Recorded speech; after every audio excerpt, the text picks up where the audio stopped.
যে সমস্ত ডিলেটেড ভোটারগণ ট্রাইব্যুনালে অনলাইনে বা অফলাইনে আবেদন করেছেন, এখন তারা জানতে চাইছেন তাদের বিচার প্রক্রিয়া কিভাবে শুরু হবে। তারা কি সশরীরে ট্রাইব্যুনালে উপস্থিত হতে হবে, না উকিলের মাধ্যমে যেতে হবে, না অফিসিয়ালি হবে।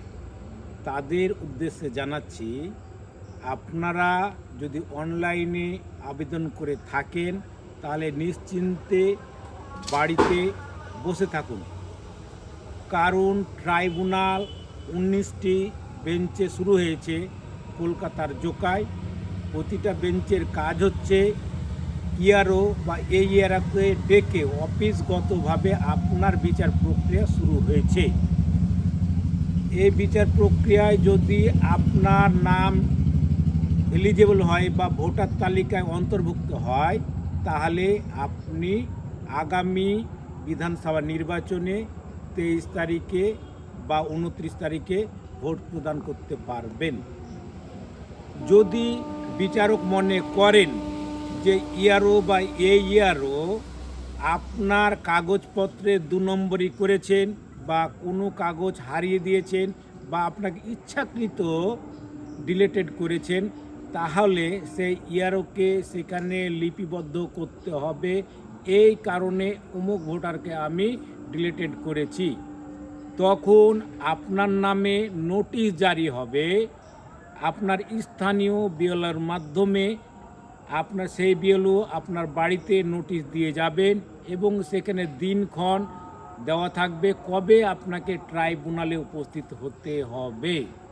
তখন আপনি কোনো একজন উকিল ধরবেন বা বিভিন্ন রাজনৈতিক দলের পক্ষ থেকে উকিল নির্বাচিত থাকতে পারেন। যেমন CPIM পার্টির পক্ষ থেকে প্রতিটা বিধানসভা কেন্দ্রে 5 জন 6 জন 7 জন করে ফ্রিতে উকিল নিয়োগ করা হয়েছে।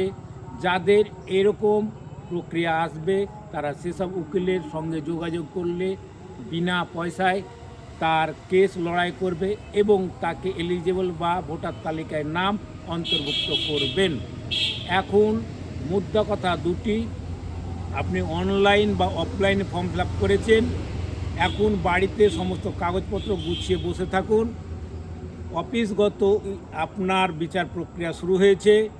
যদি আপনি তাতে এলিজেবল হয়ে যান বা ভোটার তালিকায় আপনার নাম অন্তর্ভুক্ত হয়, তাহলে আপনি বুঝতেই পারবেন না যে আপনার বিচার হয়ে গেছে। যখন আপনার নামটা এলিজেবল বা ভোটার তালিকায় আপনার নাম অন্তর্ভুক্ত হবে না, তখন বিএলওর মাধ্যমে আপনার বাড়িতে নোটিশ আসবে।